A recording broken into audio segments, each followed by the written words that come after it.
Hi, I'm Karen Russell, and I'm with Alan Walls, and we're going to go over the asana, the posture, Parivtta Anjaneyasana, revolved crescent lunge.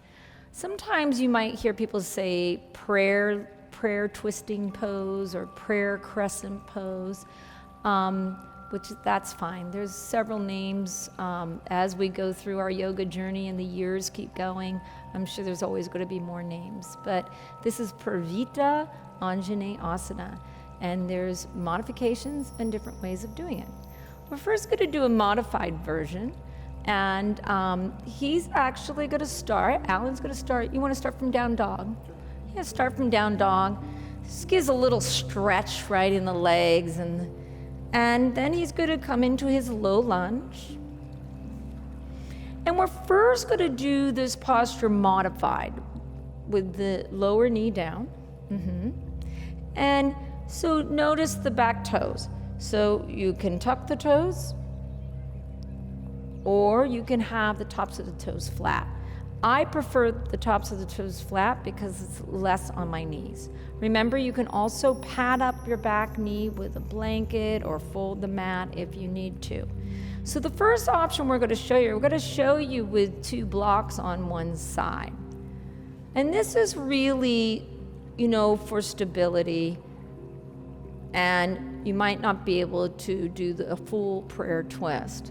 So he's going to ignite his platforms. First platform, front heel to back toes. You're hugging in, lifting the pelvic floor, navel in, shoulders back.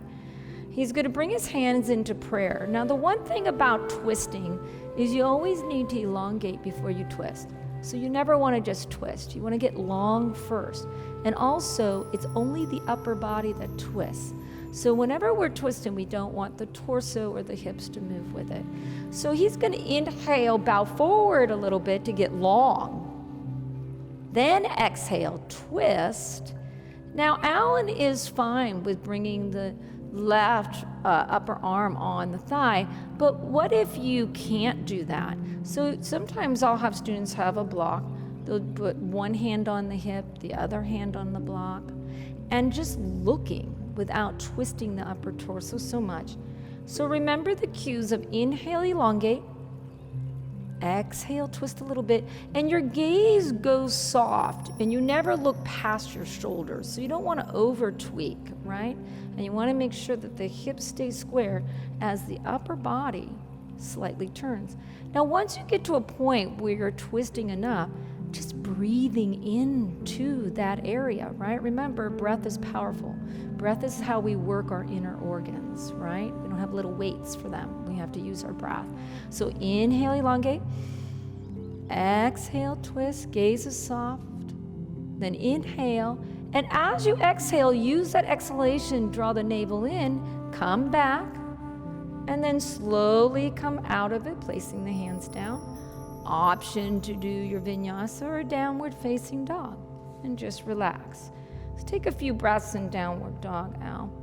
So remember that just looking one way, moving the torso, is the twist. So I have some students that are in their 80s. It might even be hard to even reach the block. They can just keep their hand on the hip and just look, right? That block's there for them. So remember that there's those options. Stay true to your practice. So let's do the full expression of the posture. And this is, we're going to go into another lunge, but we're going to keep the back leg straight. So just as if you were in crescent pose, right? But let's first look at his low lunge. Check.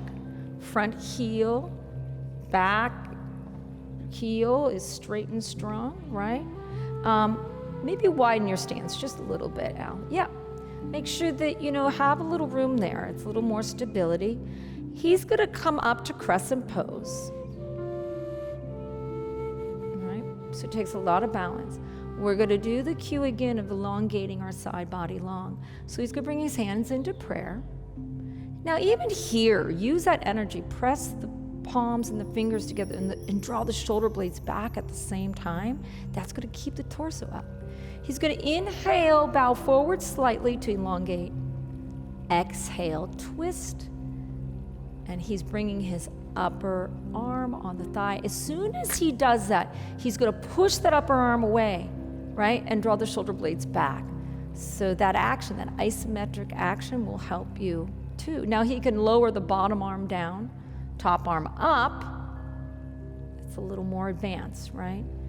And then of course we get into wrapping, but we're not going to do that right now. That will be in our advanced posture sequence. But right now, so he keeps twisting and then he comes out of it. Take a nice deep breath and then exhale however you would like to go. I always suggest taking a moment, taking a break, right? If it's down dog or child's pose. And then lower the knees down out. And so we'll just recap. So when you're doing Parivtta Anjaneyasana, revolved crescent twist, make sure that you feel stable. If your feet are not stable, if you don't feel stable, then lower the back knee, right? That's one option, right? Then don't over twist the torso so the hips stay square as only the torso starts to move. Don't over. So start going through the breath. Let the breath move you from the inside out. And then use the block if you need to, one hand on the block if you need to, for stability until you get stronger. Remember, if you're going to use props, don't let go of your engagement, right? Still use the 3 platforms, still use the Mula Bandh, still breathe deep from the inside out, right? And then eventually you'll get rid of the props because you've been engaging your body, right? So this posture can be done in a flow, but I want you to make sure you have the stability and balance, right? It's also a wonderful posture just to hold in twisting 5 to 6 breaths. You'll get a huge wringing out the organs effect, right?